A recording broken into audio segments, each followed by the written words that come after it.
Por que insistimos em correr atrás de quem claramente não nos quer? Essa é uma das dores mais sutis e destrutivas que alguém pode sentir. A de se esforçar para ser visto, notado, desejado e mesmo assim continuar invisível. Corremos atrás de respostas, de sinais, de qualquer migalha que pareça um sim, mas no fundo, o que realmente estamos tentando conquistar não é a pessoa, é a sensação de sermos suficientes. Ryan Holiday escreveu que quem corre atrás do incontrolável corre em círculos dentro da própria mente.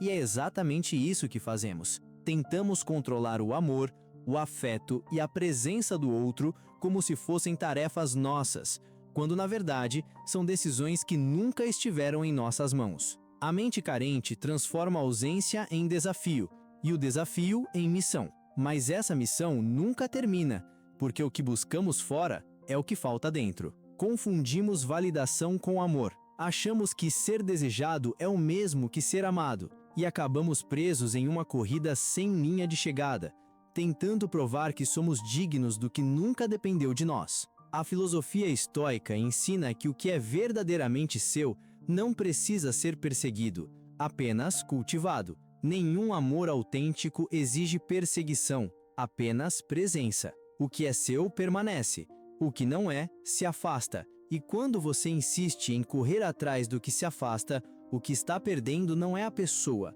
é a própria paz. Imagine uma flecha. Quanto mais força você coloca na direção errada, mais longe ela fica do alvo certo. Assim também é com o coração. Quanto mais insistimos em quem não nos quer, mais nos distanciamos de quem realmente somos. Essa busca desenfreada não é prova de amor, é prova de medo. Medo de ficar só, medo de encarar o silêncio de quem não te escolhe. Mas esse silêncio é um espelho. Ele te mostra onde você ainda confunde presença com aprovação e amor com dependência. Este vídeo não é sobre desapego frio, nem sobre indiferença forçada. É sobre libertar-se do vício de mendigar atenção, sobre compreender que o amor próprio não nasce quando o outro te diz sim, mas quando você finalmente diz chega. Porque correr atrás de quem não te quer é uma forma disfarçada de fugir de si mesmo. E enquanto você continuar tentando ser suficiente para alguém, vai se esquecer de ser inteiro por você. A maioria das pessoas não corre atrás de alguém porque ama. Corre porque sente falta de si mesma. A carência cria uma ilusão poderosa. Faz você acreditar que precisa conquistar o outro para preencher o vazio que, na verdade, é interno. É nesse ponto que o desejo deixa de ser um sentimento e se transforma em prisão. O cérebro humano é um engenheiro da repetição. Quando sente rejeição, ele ativa o mesmo circuito de recompensa que os vícios usam. É como se cada não se tornasse uma dose de dopamina distorcida, um estímulo que dói, mas vicia. Você começa a confundir ausência com desafio, rejeição com oportunidade, e sem perceber, transforma o outro em um espelho do seu medo de não ser suficiente. Epicteto dizia: quem busca aprovação entrega seu poder a quem aprova. Essa é uma das frases mais duras e mais libertadoras da filosofia estoica, porque o instante em que você busca ser validado é o mesmo em que entrega seu valor nas mãos de outra pessoa. E quando o outro não valida, você desaba. Mas o problema nunca foi a ausência de amor do outro, foi a ausência de amor por si mesmo. A carência emocional cria um vício disfarçado de afeto. Ela faz você acreditar que está lutando por amor, quando na verdade está tentando anestesiar uma dor antiga. O amor real é liberdade, mas a carência é dependência. E toda dependência cobra um preço, a perda da sua identidade. Ryan Holiday diz que a busca por controle é o primeiro passo para a perda da paz. Quando você tenta controlar o sentimento do outro, já perdeu o controle sobre si. E o mais curioso é que o impulso de insistir, de mandar mensagem, de tentar mais uma vez, nunca vem da parte lúcida de você. Vem da parte ferida, da parte que ainda acredita que o amor precisa ser provado para ser verdadeiro. Por isso, a próxima vez que sentir vontade de insistir, observe esse impulso. Não lute contra ele, apenas perceba. A mente que observa já começa a se libertar. Pergunte-se em silêncio: esse movimento me aproxima de mim ou me afasta de mim? Se a resposta for me afasta, Pare, porque tudo que te afasta de si mesmo não é amor, é fuga. Amar alguém nunca deve significar abandonar a própria dignidade. E se é preciso se humilhar para ser visto, então o preço é alto demais. A prisão da carência é feita de portas abertas. Você só precisa decidir sair, e quando sair, vai perceber que o que chamava de amor era apenas o medo de ficar sozinho com a própria verdade. Nem sempre o que chamamos de amor é realmente amor. Às vezes, é apenas o ego ferido tentando provar que ainda tem valor. Você acredita que está correndo atrás de alguém porque ama, mas na verdade, está correndo atrás da sensação de ser desejado. Não é sobre o outro, é sobre o vazio que o outro expôs. Ryan Holiday escreve: o ego quer vencer, o amor quer compreender. E essa é uma das distinções mais poderosas que existem. O ego não suporta perder.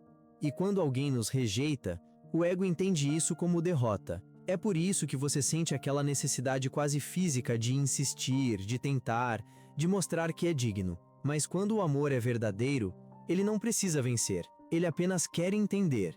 E se for preciso ir embora, vai com serenidade. O orgulho é o maior sabotador das relações humanas. Ele disfarça a sua dor de perda como se fosse força. Você pensa que está lutando por amor, mas está apenas resistindo à ideia de não ser escolhido. E enquanto isso, se afasta cada vez mais da sua própria paz. Os estoicos chamavam essa confusão de ilusão da posse. Acreditar que algo ou alguém nos pertence é o início de todo sofrimento. Epiteto ensinava: deseja apenas o que depende de você. E amar alguém que não te quer nunca dependeu de você. Depende do livre-arbítrio do outro. Mas o ego é teimoso. Ele quer transformar a rejeição em missão, quer transformar a ausência em conquista. E assim cria um ciclo de autossabotagem. Se eu conseguir esta pessoa, eu valho. Se eu fizer ela me amar, eu finalmente sou o suficiente. Esse é o erro mais perigoso. O amor que nasce da necessidade de provar algo. Porque enquanto você busca provar,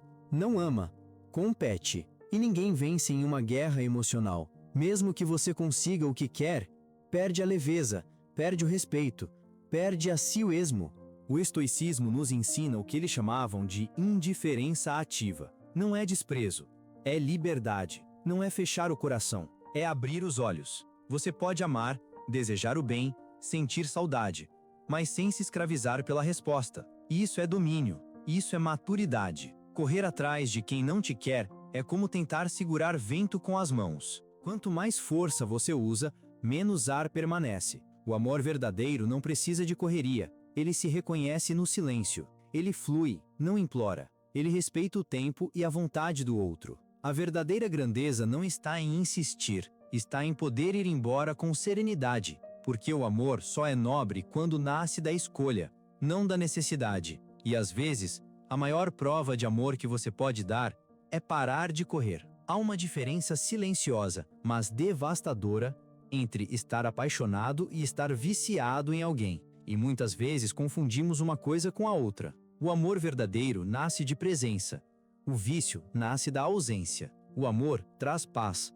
O vício traz ansiedade. O que chamamos de paixão intensa pode, na verdade, ser o cérebro em busca de dopamina, a mesma substância que alimenta vícios. Cada mensagem ignorada, cada resposta adiada, cada sinal de rejeição ativa o mesmo circuito de recompensa que o jogo, o álcool ou qualquer outro estímulo viciante. Não é o amor que te prende, é o desequilíbrio químico que a incerteza provoca. A neurociência mostra: quanto mais imprevisível é o comportamento do outro, mais seu cérebro se apega. É o mecanismo de sobrevivência sendo sequestrado pela emoção. Você não está apaixonado pela pessoa, está preso ao padrão emocional que ela desperta. E o pior, esse ciclo de carência se retroalimenta. Cada vez que você busca o outro para aliviar a dor, reforça o vício. E cada vez que é ignorado, o cérebro pede mais. Ryan Holiday chama isso de o poder de não reagir. Ele explica que o verdadeiro domínio emocional está em observar o impulso,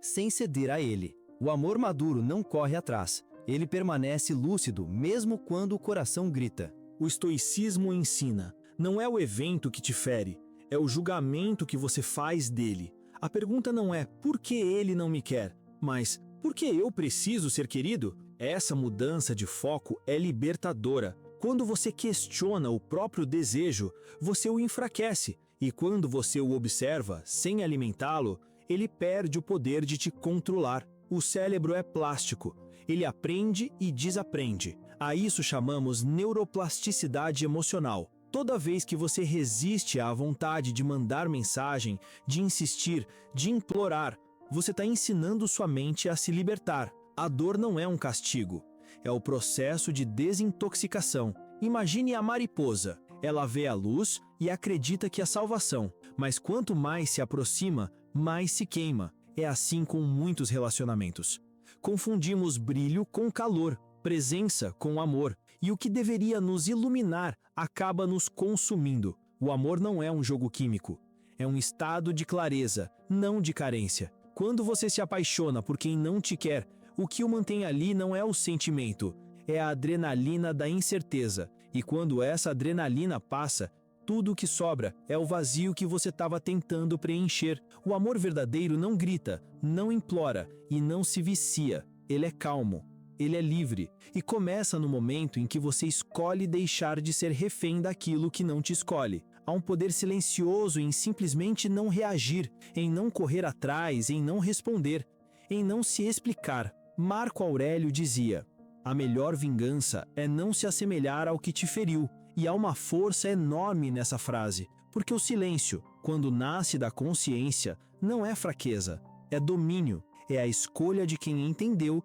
que não precisa provar nada a ninguém. O silêncio é, na verdade, a voz mais alta que alguém pode ter. Ele diz: eu sei quem sou, e não preciso gritar para que me escutem. Ryan Holiday ensina: você não precisa reagir a tudo que desperta algo em você. E essa talvez seja uma das maiores lições de maturidade emocional. Nem toda provocação merece resposta. Nem toda ausência merece perseguição. Nem todo vazio precisa ser preenchido. Alguns devem ser apenas observados. O silêncio é o intervalo onde a dignidade se reconstrói. É o espaço entre o impulso e a sabedoria. Quando você decide se retirar, você não está perdendo, está preservando. Preservando a energia, o foco, a serenidade e, acima de tudo, o respeito por si mesmo. Há quem confunda retirada com desistência, mas o sábio sabe que não é a mesma coisa. Desistir é ceder ao cansaço. Retirar-se é escolher a paz. É o gesto de quem entende que insistir onde não há reciprocidade é desperdiçar amor. O guerreiro que abaixa a espada não o faz por medo. Ele o faz porque reconhece que aquela batalha não merece seu sangue. E o coração é o mesmo. Nem toda luta emocional é nobre. Algumas só servem para nos lembrar que estamos lutando pelo que não existe. O silêncio, quando vem do autodomínio, cura. Ele nos devolve o eixo, a clareza e o poder de agir com consciência. Porque quando você cala por sabedoria, o mundo começa a te escutar de outro modo. O estoicismo chama isso de autodomínio. A arte de não reagir ao impulso, mas de responder com propósito. A força de quem entende que cada mensagem não enviada é um voto de respeito próprio. Cada ausência escolhida é uma presença em si. Da próxima vez que sentir o impulso de mandar uma mensagem, de justificar sua dor, de provar seu valor, respire e pergunte: isso me aproxima de mim ou me afasta? Se a resposta for me afasta, então o silêncio é o seu grito mais poderoso, porque a verdadeira maturidade emocional não está em conquistar o outro, está em não se perder tentando. O silêncio é o gesto final da liberdade. Ele diz o que palavras nunca poderiam: eu escolho a mim. Há uma linha silenciosa que separa o amor da autodestruição, e muitas vezes só percebemos que a cruzamos quando já estamos emocionalmente exaustos. O erro invisível de muitos é chamar de amor aquilo que na verdade é apego à dor. A insistência cega em quem não te quer não é prova de sentimento. É um pedido inconsciente de validação. É como tentar reacender uma chama em uma vela que já se apagou há muito tempo. Sêneca dizia: nada é nobre quando nasce da fraqueza. E é exatamente isso. O amor que nasce da carência não o liberta, aprisiona. Ele se torna um espelho distorcido, onde o outro não é mais uma pessoa, mas uma âncora emocional. Há quem chame isso de lealdade, mas o nome verdadeiro é medo. Medo de estar só. Medo de encarar o silêncio. Medo de descobrir que o amor que falta fora é o mesmo que falta dentro. O estoicismo ensina que devemos agir conforme a razão, não conforme o desespero. E insistir em quem não te quer é uma forma de desespero disfarçada de esperança. Você começa acreditando que é persistência, mas com o tempo, percebe que é apenas negação. Amar alguém que não te quer é como gritar dentro de um abismo.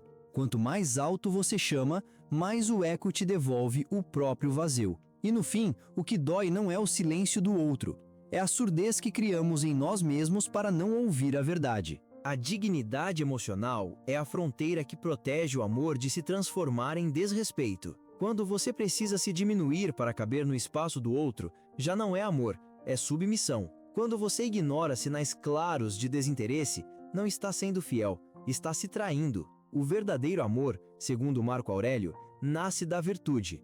E virtude é equilíbrio. É a capacidade de amar sem perder a si mesmo no processo. Filosofia prática. Amar não é permanecer a qualquer custo, é saber a hora de se recolher, de voltar o olhar para dentro, de escolher a paz. O amor não é uma prisão que te pede sacrifício constante, é um campo onde duas liberdades se encontram sem se ferir. Quando o amor se torna desrespeito, o afastamento é cura, não frieza. É o ato de alguém que entendeu que o valor está em ser inteiro, não em ser aceito. Metáfora: insistir em portas trancadas faz você esquecer das janelas abertas ao lado. A vida, assim como o amor, exige movimento, e o movimento mais nobre, às vezes, é o de ir embora. O amor que te destrói não é amor, é apego travestido de esperança. E o apego, diferente do amor, não quer compartilhar, ele quer possuir. Mas o amor verdadeiro nunca prende, ele ilumina mesmo à distância. Quando você entender isso, não vai mais pedir para ser escolhido, vai apenas escolher permanecer onde há reciprocidade, respeito e paz. Porque amar, no fim, nunca foi sobre conquistar o outro, sempre foi sobre não perder a si mesmo no processo. Há um poder silencioso em aprender a redirecionar o amor. Não o amor pelo outro, mas o amor pela própria vida. O estoicismo ensina que a energia deve ser usada naquilo que está sob o nosso controle. E correr atrás de quem não te quer é desperdiçar essa energia com o incontrolável. É como tentar remar contra uma correnteza que insiste em te levar para o mesmo lugar, o cansaço. Ryan Holiday fala sobre transmutar a dor em disciplina. E talvez esse seja o verdadeiro segredo. Usar a mesma intensidade que você dedicou a alguém que te rejeitou para se reconstruir. Transformar o impulso de buscar fora em força para crescer dentro. A mente que antes perguntava, por que não me quiseram? Precisa aprender a perguntar, o que eu posso criar com isso? Porque cada rejeição carrega uma reserva de energia emocional, e quando você para de desperdiçar essa energia tentando ser aceito, ela se transforma em combustível. Exercício prático. Toda vez que sentir vontade de correr atrás de alguém, faça o oposto. Corra atrás de si. Cuide do corpo que você negligenciou enquanto esperava uma resposta. Invista no projeto que você adiou por alguém que sequer pensava em você. Use o tempo que gastaria tentando ser lembrado para se tornar inesquecível por evolução. A neurociência mostra que quando você investe energia em propósito, o cérebro substitui o circuito da dependência pelo da realização. Ou seja, o mesmo amor que te feriu pode ser a força que te cura, mas para isso é preciso redirecionar o olhar do que te falta para o que te chama. Metáfora: o rio que muda de curso quando encontra uma pedra. Ele não para, ele apenas contorna o obstáculo e continua fluindo. Assim deve ser o amor quando não é correspondido. Não é o fim do fluxo, é o redirecionamento da corrente. Lição central: o amor verdadeiro começa quando você para de mendigar presença e passa a cultivar coerência. Porque coerência é o que te mantém em paz quando o outro não permanece. É o que te dá dignidade quando o amor não é recíproco. Há algo profundamente libertador em entender que o amor não precisa ter um destino fixo. Ele é energia, e energia nunca se perde, apenas muda de forma. O amor que você desperdiçou tentando ser visto pode se transformar em arte, em propósito, em fé, em autocuidado. Ryan Holiday costuma dizer que a dor é apenas matéria-prima. E ele está certo. Você pode usar essa dor para construir uma versão sua que não precise mais ser escolhida, porque finalmente aprendeu a se escolher. O amor redirecionado é o que te devolve o poder de criar, é o ponto em que a carência vira força e o vazio se transforma em espaço fértil. O amor não correspondido é uma oportunidade de reencontro, não com quem foi embora, mas com quem ficou, você. Em algum momento você vai entender que correr atrás de quem não te quer é a forma mais dolorosa de se afastar de si mesmo. Não é o outro que te rejeita, é você que se abandona toda vez que insiste em ficar onde o amor não te reconhece. Ryan Holiday escreveu: "A vitória está em dominar o impulso, não em conquistar o outro." E talvez a verdadeira libertação esteja exatamente aí, em perceber que o controle nunca esteve nas mãos de quem te ignora, mas nas suas, quando decide parar de correr. A liberdade começa quando você não precisa mais ser escolhido para se sentir digno. Quando entende que o seu valor não depende da resposta de ninguém. Quando o silêncio do outro deixa de ser sentença e passa a ser espaço para o seu renascimento. A filosofia estoica ensina: o controle está nas suas ações, não nas reações dos outros. E enquanto você reagir ao desinteresse com mais insistência, estará se aprisionando em uma corrida que nunca termina. Mas o instante em que você decide parar, respirar e observar, esse é o momento em que a consciência desperta, e o que antes era carência, vira clareza. A flor não corre atrás do sol, ela apenas cresce em direção à luz. Essa é a essência da liberdade interior. Saber florescer, mesmo quando o olhar que você queria não te enxerga. O amor verdadeiro não se implora, não se força, não se persegue. Ele acontece no equilíbrio entre dar e receber, entre ser e deixar ser. Quando o amor precisa ser provado o tempo todo, ele já deixou de ser amor e virou ansiedade disfarçada de afeto. A liberdade de não precisar ser escolhido é o maior ato de amor próprio que existe, porque ela te devolve ao teu eixo, te reconecta com a tua força e te lembra que você nunca dependeu da validação de ninguém para existir em plenitude. Talvez o silêncio que hoje te dói seja o mesmo que amanhã vai te curar. Talvez a ausência de quem você queria seja o espaço que o destino abriu para que você se escute. E talvez, só talvez, essa dor tenha vindo para te ensinar que o amor que você buscava do lado de fora sempre esteve dentro de você. Então, pare de correr atrás de quem não te quer, não por orgulho, mas por consciência. Porque o amor que precisa ser perseguido já está perdido. E o amor que é verdadeiro, quando chega, te encontra parado, inteiro, presente, livre. Escolha o silêncio que liberta, em vez da busca que esgota. Escolha a dignidade do autocontrole, em vez da ilusão da conquista. Escolha a paz de quem se basta, em vez da dor de quem mendiga a atenção. O amor não correspondido não é o fim da história. É apenas o capítulo em que você finalmente aprende a amar sem se perder.